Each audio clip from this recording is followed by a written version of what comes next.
ছায়াতে যাব, মাথা ঘুরে পড়ে যাবো নাইলে। আধা ঘন্টা দাঁড়ায় ছিলাম, আধাটা ঘন্টা। আমার ক্যামেরা রেকর্ড আছে। এমনিতেই তো দাঁড়ায় থাকতে হয় বাংলাদেশে, এমনি রাস্তার মধ্যে জ্যাম থাকে।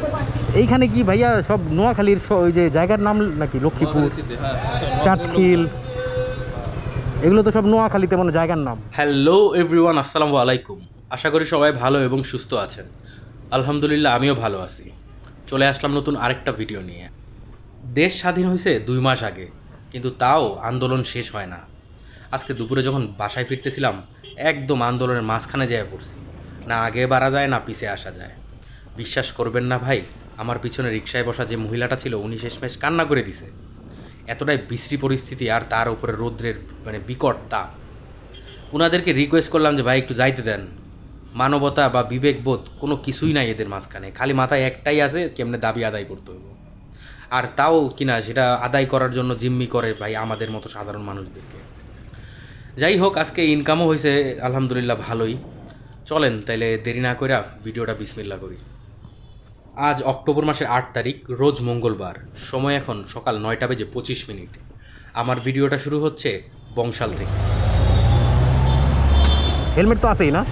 যাক, আমি ভাবছিলাম আন্দাজ জায়গার ওদিক দিয়ে ঢুকি। বসেন। এই ট্রিপটা পাওয়ার আগে আমি পাঠাওতে আরেকটা রিকোয়েস্ট পাইছিলাম সকাল 9:10। যাত্রী ছিল কাঠের পুলের মোচরে। আমার বাসা থেকে পিক আপ লোকেশনের দূরত্ব 2 কিলোমিটার। এই জন্য যাত্রীকে যখন ফোন দিতে গেছি, উনি আমার লাইনটাও কাইটা দেয় এবং দূরে ছিল দেখে ওনার রিকোয়েস্টও ক্যান্সেল করে দিয়েছিল। এবং তার 5-7 মিনিট পর এই ভাইয়ার রিকোয়েস্টটা পাইছি। উনার পিক আপ লোকেশনটাও প্রায় 1.5 কিলোমিটার দূরেই ছিল আমার বাসা থেকে, কিন্তু উনি আর ক্যান্সেল করে নাই। কারণ এর আগে নাকি উনি 15 মিনিট আগে একটা রিকোয়েস্ট দিছিল পাঠাওতে, এক রাইডার অ্যাকসেপ্ট করছে এবং তারে 10-15 মিনিট ধরে ঘুরাইয়া তারপরে নাকি ক্যান্সেল করে দিছে। উনি নাকি এতক্ষণ ধরে রাস্তায় দাঁড়ায় রয়েছে। যাই হোক, ওনার রিকোয়েস্টটা পাইছি আলহামদুলিল্লাহ, ভালো হইলো, শুরু হইলো। আর অ্যাটলিস্ট বনি করলাম। ওনার ভাড়া আসছিল 170 টাকা, আর পাঠাও কমিশন গেছিল এখানে 22 টাকা। উনি আমাকে 180 টাকা দিছিল।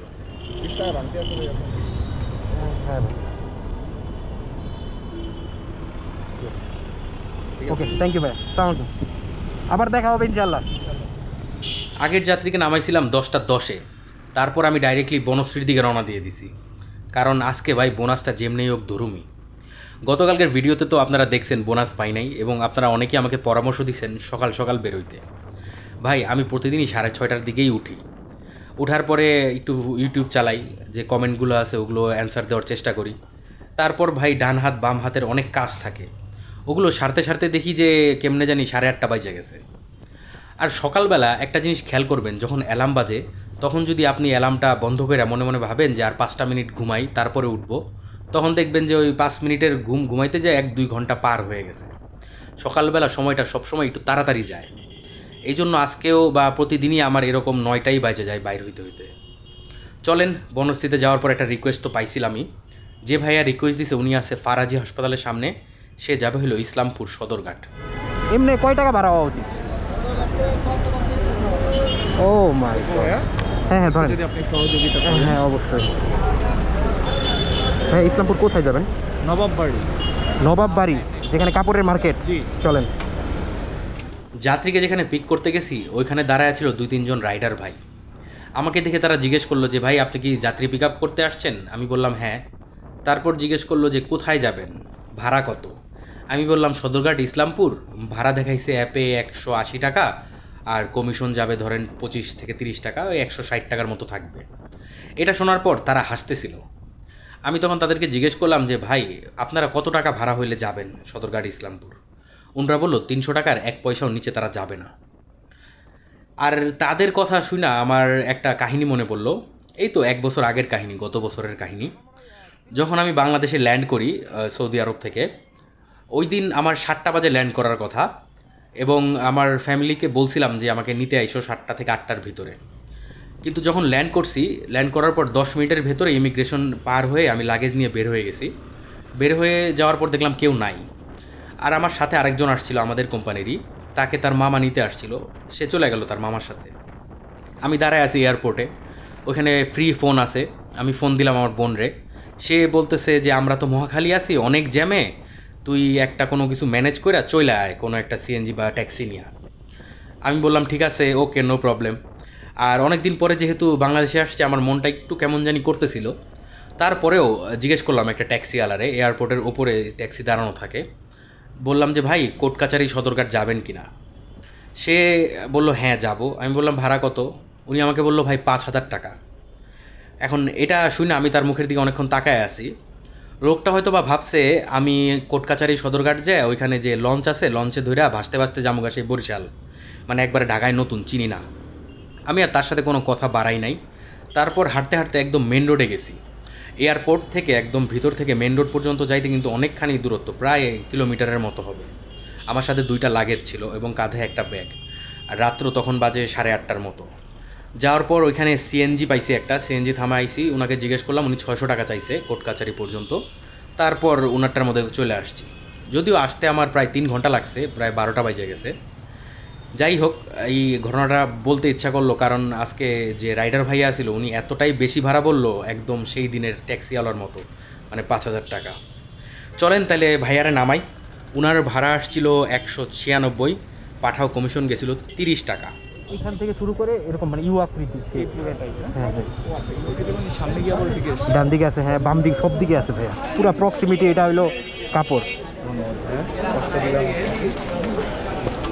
হ্যাঁ কষ্ট করি, আপনি তখন পে করতেছেন। ভাইয়া 197।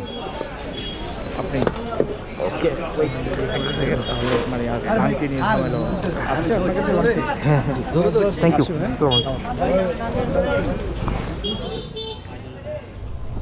ভাই আপনি? আচ্ছা, city heart shopping centre.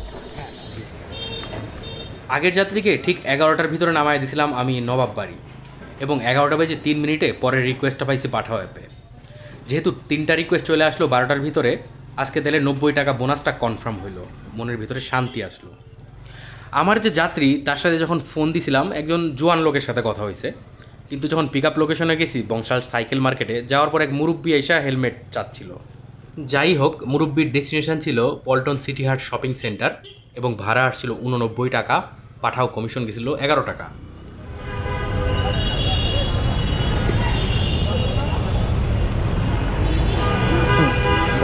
Thank you.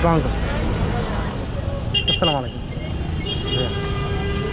আগের যাত্রীকে পল্টন নামায়া আমি ভাবছি চায়না টাউনের সামনে যাব, ওইখানে ছোট ছোট সিঙ্গারা পাওয়া যায় আর চা, খুব মজা লাগে ভাই দুইটা একসাথে খাইতে।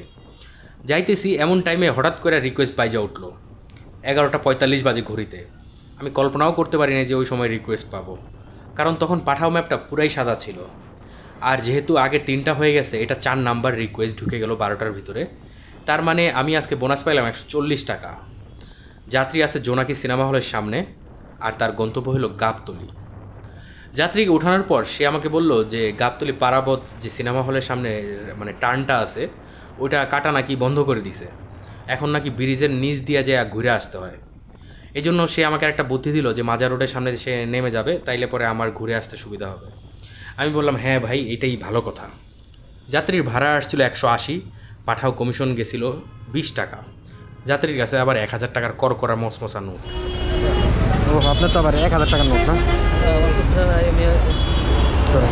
800, 700, আর পাবেন হইল 100, 800,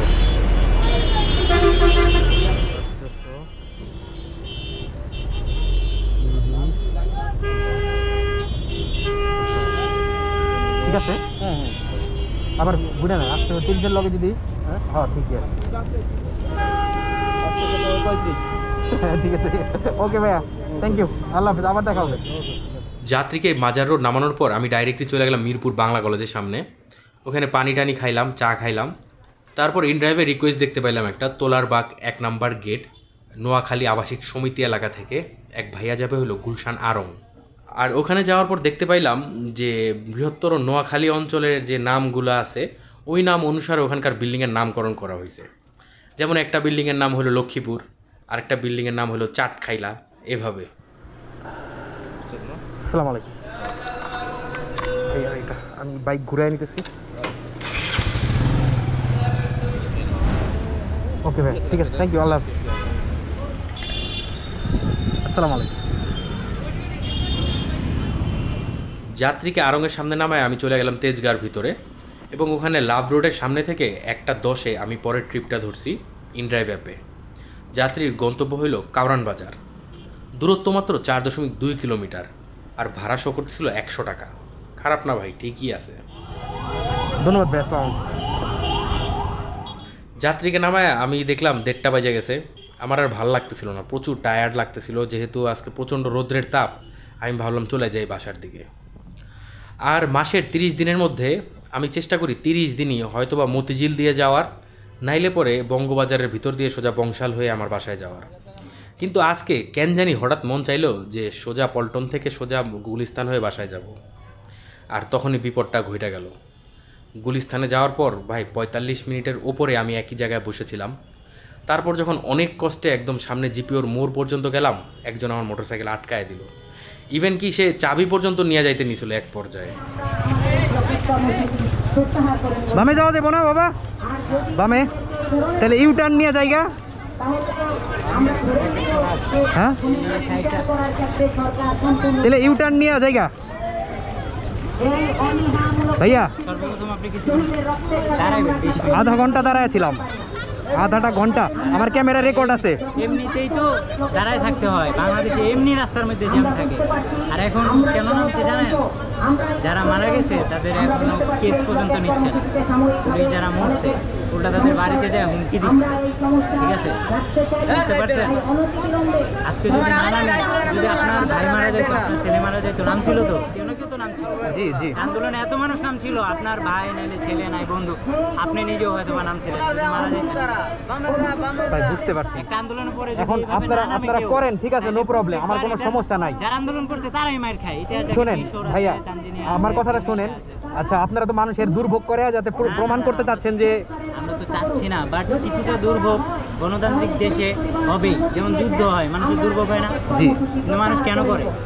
আপনি বাস্তবতাটা অস্বীকার করতে পারবেন? উপায় নেই। ভাই, আধা ঘন্টা বসে ছিলাম, আমার বাসা এই দিকে, এখন যাইতে তো পারবো না। অ্যাটলিস্ট যে কোথাও ছায়াতে দাঁড়াই, এতটুক তো মানবতা তো আছে নাকি?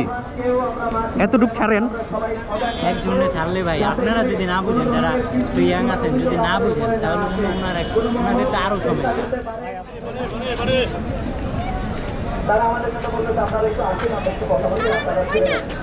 ছায়াতে যাব, মাথা ঘুরে পড়ে যাবো নাইলে। ছায়াতে যেয়ে দাঁড়াবো, ছায়াতে যেয়ে দাঁড়াবো ভাইয়া, মাথা ঘুরে পড়ে যাবো নাইলে। আধা ঘন্টার উপরে দাঁড়ায় রয়েছি।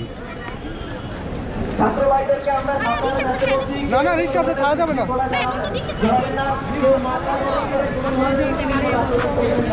প্রথমে যে লোকটা আমাকে আটকাইছিল সে তো কোনোভাবেই আমাকে যাইতে দিবে না। পরে আমি বাইক থেকে নামলাম, নাইমা ধাক্কাইতে ধাক্কাইতে সামনে নিয়ে গেলাম। তারপর কোনো মতে রিকোয়েস্ট করে ঢুকতে পারছি এই যে রোডটাতে, যেটা কিনা সামনে সোজা পুরানা পল্টনের দিকে যায়। এবং এক পর্যায়ে ধাক্কায় সামনে নিয়ে বাইকে উঠে রওনা দিয়ে দিছি। ভাই, উনরা যে আন্দোলনটা করতেছে, এই দাবি দেওয়া কার কাছে? আমার কাছে, আপনার কাছে, জনগণের কাছে, নাকি সরকারের কাছে? যদি আমাকে, আপনাকে এবং জনগণকে কষ্ট দিয়ে তাদের দাবি দেওয়া মিটে, তাহলে পরে অবশ্যই হ্যাঁ করুক, নো প্রবলেম। কিন্তু আমার তো মনে হয় না যে আমাদের সবাইরে আটকায় রাখা, মানুষের জীবন ধ্বংস করে দিয়া তারা দাবি দেওয়া আদায় করতে পারবে।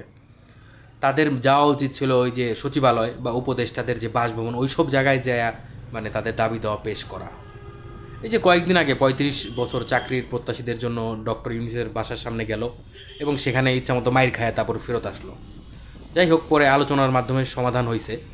আসলে এই ছাত্রদের বর্তমানে কলিজা নাই। তারা কিছু হইলেই সাধারণ জনগণের পিছনে লাগে। তাদেরকে কিভাবে দুর্ভোগ করানো যায়, তাদেরকে কিভাবে অনেক কষ্ট দেওয়া যায়, আর কিভাবে একটু মিডিয়াতে আসা যায়, এইটাই ভাই। এগুলো তাছাড়া আর বেশি কিছু না। অত্যন্ত দুঃখের সাথে আমি কথাগুলো বলতেছি যে ভাই, I don't support this kind of behaviour or protest. তাহলে আসেন আমরা ফিরে আসি আমাদের টপিকে, মানে রাইড শেয়ারে। করে ফেলি আজকের হিসাবটা। আজকে পাঠাওতে আমি 4টা ট্রিপ মারছি, ইনকাম হয়েছে 140 টাকা বোনাস সহ 706, এবং ইনড্রাইভে মারছি 2টা এবং ইনকাম হয়েছে 235। দুটা যোগ করলে দাঁড়ায় 940 টাকা। আর আমার মোটরসাইকেল আজকে চলছে মোটামুটি প্রায় 65 কিলোমিটারের মতো। ধরলাম তেলের বাবদ 200 টাকা, তাইলে আমার কাছে 730 টাকার মতো থাকে। আলহামদুলিল্লাহ ভাই, ইনকাম ভালোই হয়েছে। এই মাত্র 4.5 ঘন্টার মতো আমি কাজ করছি, আর পরে তো ভাই 1-1.5 ঘন্টা যুদ্ধের ভিতরেই গেল গা। তাহলে প্রিয় ভাই, ব্রাদার ও বোনেরা, আজ এ পর্যন্তই। ইনশাল্লাহ খুব তাড়াতাড়ি আবার ফিরে আসব। সবাই ভালো থাকবেন, সুস্থ থাকবেন। আর ভিডিওটা কী করবেন এটা তো আর বলা লাগবে না, তাই না? লাইক বাটনে ঘুষি মারবেন, সাথে সাথে শেয়ারও করবেন। আর নতুন যারা আছেন সাবস্ক্রাইব করতে ভুলবেন না। ভাই সাবস্ক্রাইবার সংখ্যা কিন্তু বাড়তেছে না। সেই কবে হয়েছিল 3000, এখনও 4000ই হয় না। আমি বুঝি না আপনারা এত কৃপণতা করতেছেন কেন? সাবস্ক্রাইব বাটনটা প্রেস করতে কি টাকা লাগে কোন? মাইরা দেন একটা সাবস্ক্রাইব। তাহলে সবাইকে অসংখ্য অসংখ্য ধন্যবাদ এবং শুভরাত্রি।